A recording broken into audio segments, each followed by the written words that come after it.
I'm trying to throw in my upset picks right before the buzzer. Let's go.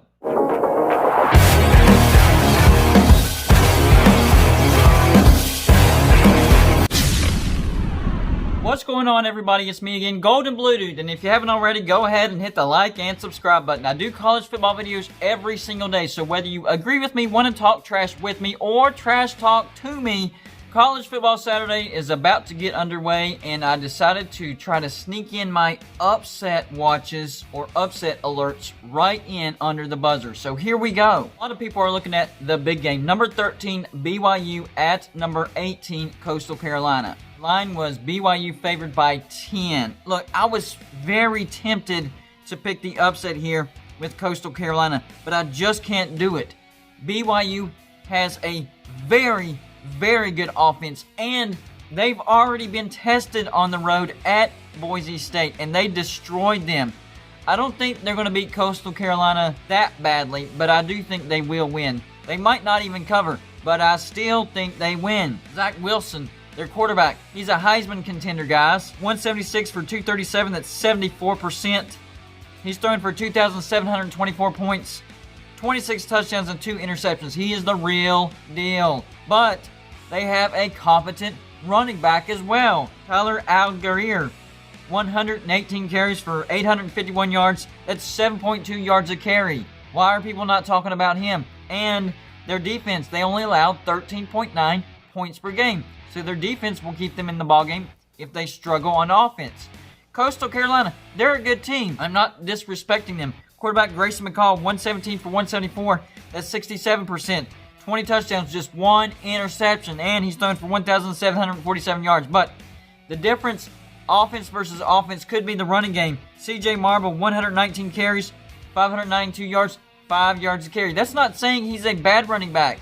It's saying that Allgeier is a little bit better. They allow 16.8 points per game on defense. So I think BYU's defense is a little bit better. This is on the road, but it's a COVID season, so the crowd is not as big of a factor. I think BYU does not get upset and takes care of business against Coastal Carolina and probably locks up a spot in the New Year's Six. Maybe get a little bit of chatter in the playoff conversation. The next game that people are talking possible upset, my team, West Virginia, on the road to number 9, Iowa State. Iowa State, 6.5 point favorite. That line keeps floating up and down. Whenever I picked it, it was at 6.5. Now it's back up to 7. West Virginia does have a good defense. Number 5 in total defense. Our quarterback, Jarrett Dagey, 203 for 308. That's 65.9%. 2,219 yards, 13 touchdowns, 3 interceptions. He takes care of the ball.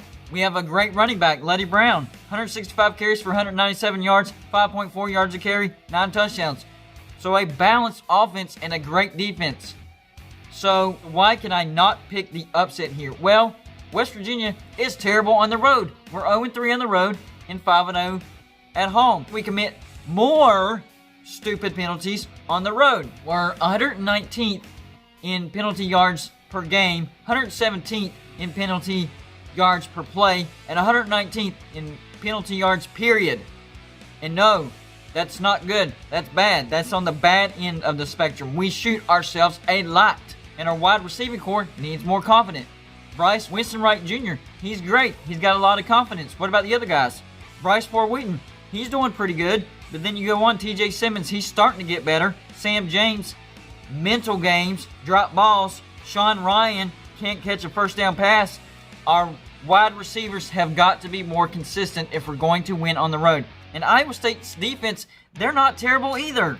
Points per game, 28th in the nation. That's not bad. Yards a game, 27th. Points per play, 32nd.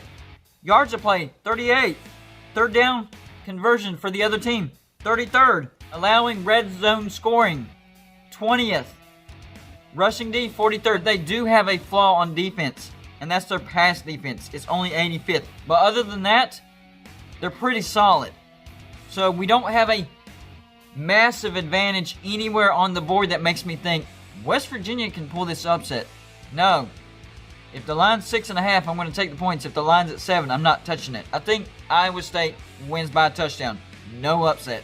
Sorry, fellow Mountaineer fans, I can't do it. But next week against Oklahoma, that's a different story. What about number 23, Oregon at Cal? They went on the road and lost to Oregon State last week. I wasn't surprised. I called it. Oregon State has a great running back in Jamar Jefferson. Oregon does not have a good running defense, so I called it. I knew it. And what happened? Jamar Jefferson ran for over 200 yards, and Oregon State upset them. What about Cal? Cal is not the same story. I do not think Oregon gets upset 2 weeks in a row. The game could be close, but I think Oregon wins. Wait a minute, Gold and Blue Dude, you haven't picked an upset yet. But wait a minute, there's one more game. Number 5, Texas A&M at Auburn. Texas A&M laying 6.5. Here we go. Kellen Mond, the quarterback for Texas A&M, 128 for 216. That's 59.3%. He's thrown for 1,573 yards, 16 touchdowns, 2 interceptions. So, not great stats, but hasn't thrown that many interceptions. The running back, Isaiah Spiller, 130 carries for 784 yards, 6 yards a carry, 6 touchdowns. Texas A&M needs to run the ball more. They don't run the ball enough. If they ran the ball more, they would actually probably be a better team. They only scored 31.7 points per game and allowed 22.4 points per game. Auburn, completely different team at home, especially Bo Nix. He's only 10-1 at home, only 1 loss at home. They scored 26.6 points per game. That's not great, and they allowed 24.5 points per game. That's not good as well, but they score more than what they allow. Bo Nix, 159 for 260, 61.2%, has thrown for 1,874 yards, 10 touchdowns, 7 interceptions, but don't let that stat fool you. Most of his interceptions at the beginning of the year. They also have a decent running back in Tank Bigsby.